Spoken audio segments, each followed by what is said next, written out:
I mean, you got dudes that live for that. I live to train.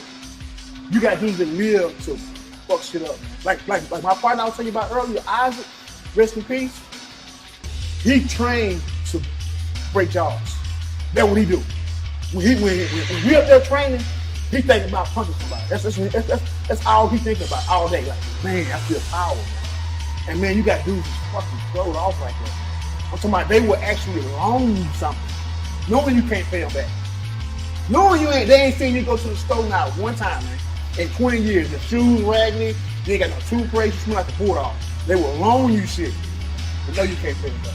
Just to beat that ass down. If you dumb enough to take it, that's all you got. So did physical training weight training serve as like a light in your darkest times? It is. I got to have it.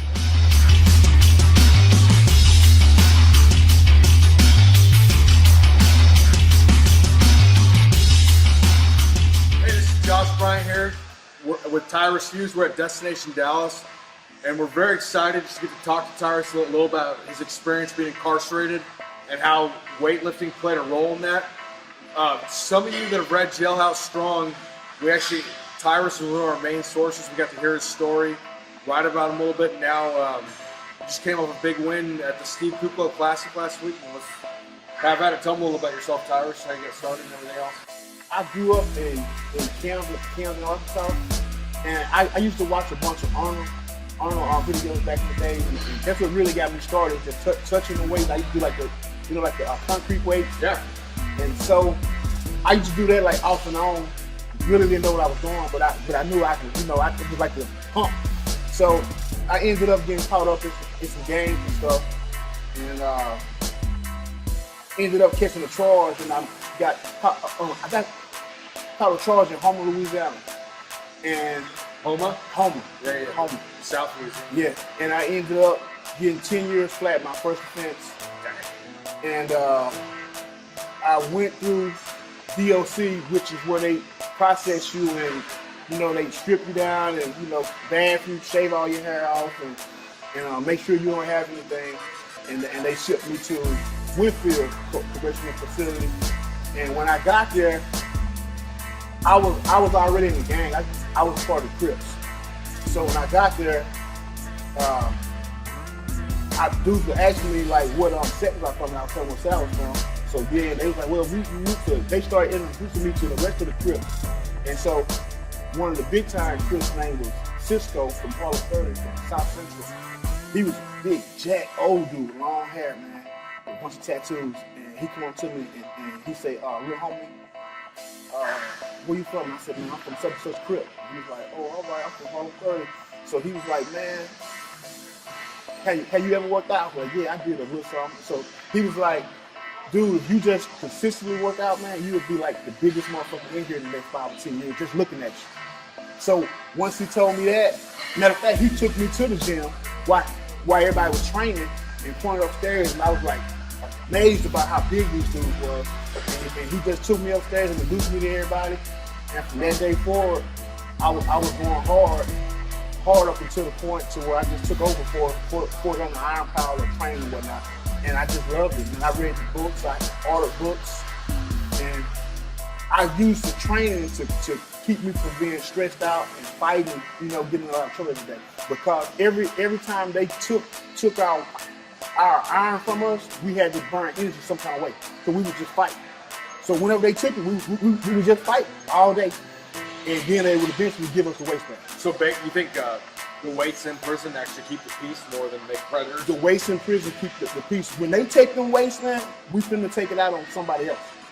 So they came back with the weights, but they took all the heavy weights and just gave us like the bar with some quarters on, some dumbbells and whatnot. So we was cool with that. But when they call themselves punishers, they would always take them. And when they did, it would start rise. All kinds of things. So when they give it back to us, we all be good. And we used to all just compete really hard up there on the weight power. We would be talking shit, talking loud. Everybody, I'd be the loudest up there, of course. And by the time I got to like 25 or 26, it was like it wasn't even no more competition there. And I'm not just really talking. Because I got guys that just got out, that did 20-something years, that were just as big as I was, that I taught. And they'll tell you, I mean, it's people in prison out there right now bragging on these dudes, and they was bragging on me. And that's how much I used to just love. I mean, I used to work out all day. I mean, all day. And when I couldn't do that, I'd be ready to fight, man. So what when you said they only had like quarters and stuff, was there a way, like, explain some of the ways you had to use to make heavier weights? Because we would tie shoes. We would use shoestrings to tie the dumbbells to the bar, and we would have one dumbbell going the opposite and the other dumbbell going the other way to kind of balance it out. And we would do shit, basically everything. Like we had like from the 25 to the 100s, but they was chained down. So we would just get the chains and kind of like move the bar to the chains and tie it up and just move the whole bench, because the benches wasn't welded down. But they would always catch us tied up. Like we would have somebody like it was like right here, like we looking down like right here. Yeah. So we could see the people down there watching the guards and shit. But the gym's okay. It's a basketball court out here too. It's a boxing ring over here, so they watching everything. So what I would do was I have 5 of my partners to line up on the fence, kind of chilling while I get my set. Then I go get on the fence while they get their set. And then they caught on to it, and they got me from the opposite side. The last time I was hitting it, and some told me to look up. Instead of them standing here, the guards over here in this corner, they moved to the other corner. And as soon as I did this and looked up, Hughes got you again, man. Bunt suspension, man. Bunt? That didn't last long though, man. Yo, Warden was my boy, man. So he made sure I could get to the iron, because if I didn't get to the iron, he knew it was gonna be some problems, man. Because my whole crew was like the baddest crew in there for us training, man. So that's what we was really known for. And just before I got incarcerated, they was having like powerlifting meets and strongman. And it was guys that set prison records that was in there with me that told me that they hadn't seen nothing like me in the last 10, 15 years. And they've been locked up for the last 20 years, going from prison to prison. They say they never seen nothing like me before. It don't say no way possible that I can get that big and strong with no weights and bad fitness. But what I would do was I would just load up weights. And we would do crazy reps, man. Dudes probably think I'll be lying. And we do like 100 straight reps with the bar, quarter inside, 100 straight, passing it back and forth, just passing it. Just passing it till the shit about to split, man. And we be hollering, talking shit, we be so loud, the guards watching, everybody watching. Would nobody quit. And we just train like that everybody for it, every day. So it just got to the point to where I woke up one day, I was like, shit, I'm pretty big, man. And from that day forward, man, it was like. So learning this, you think there's a lot of people that aren't pushing themselves hard enough when you say you adapted to this kind of? No, yeah, it's a lot of people not pushing themselves hard enough. No, man, because you can go to some limits to where you don't even feel the pain no more. You don't even feel it. You just going, man, and shit can rip or tear, but you so caught up in the getting it done to you don't even feel the pain no more until afterwards. You're in the zone. Yes, but when I used to go back to that dorm, man, and jump in that shower, shit be nerves and muscles just be jumping, man. We used to really kill the body, really kill it, cause we really didn't have nothing to do, man. We had plenty of energy. We was eating, and that's all we knew to do. How was the food in there? Man, that food was generic as hell. Great value, everything, man. Worse than great value, man. We would have like scoop of oatmeal for breakfast, probably like 2 or 3 eggs, a whole dry ass biscuit, probably some bullshit ass grits I can stick a spoon under and throw that motherfucker up and catch it like a pancake. Yeah.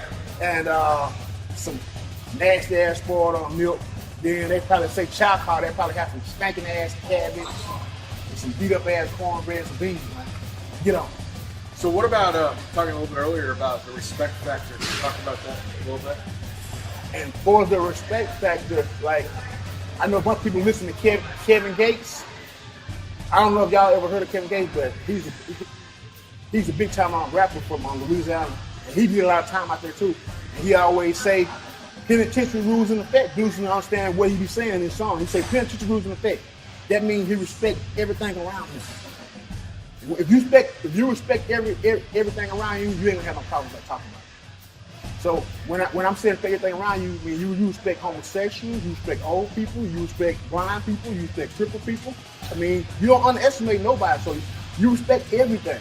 Because at the minute you don't respect somebody, you think you really just got pictures of what you're doing. Because you can, like I say, some dudes will come in there and it'll be an old dude, man. They'll handle him, call him all kind of bitches and whoop, whoop, whoop. And they think it's over with. But it's not over with, man. We know it's not over with. So when you go to sleep, we all waiting on you to get fucked up. You don't know it because you can't think. Because you don't know. But you got to respect everybody, dog. That would apply to the real world, too. Yes. I mean, it's just respect. It applies to the real world. It's the same thing. You don't know who out here in this world, man. You got to respect it, though. Respect everything around you, man, and you'll be good. Anyway. And I would see dudes, man, I would try to tell them, say, bro, don't do that. Oh, no, man, I can do that. Say, bro, do not sit on nobody's head, bro, and they not here. And you don't ask them. Oh, no, that's my boy. No, that's not your boy, man. I know this dude for like 7 years, dude. Yeah. You just come here. This dude is after your booty, man. You know what I'm saying? Yeah. I mean, I'm just showing you that people that come in there that really don't know, they be thinking it's something else, but it's not.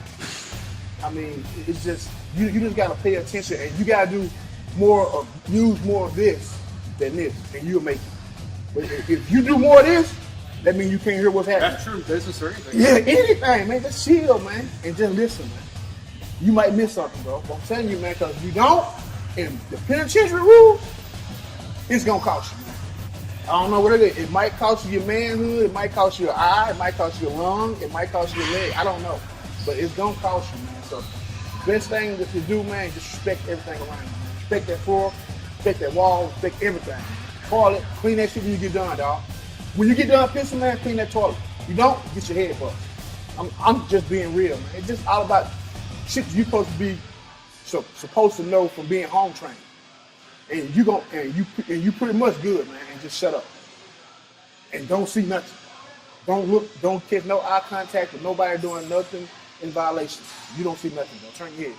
So what's the difference between, like, sort of off subject, the difference between a prison fight and an MMA fight? Prison fighting, it's really to death. I mean, it's really to the death. I mean, ain't nobody gonna save you, man. Ain't no cameras, man, to stop you, man. Ain't no referee to say, hold up and get in and say you done. Motherfuckers just gonna finish you, bro.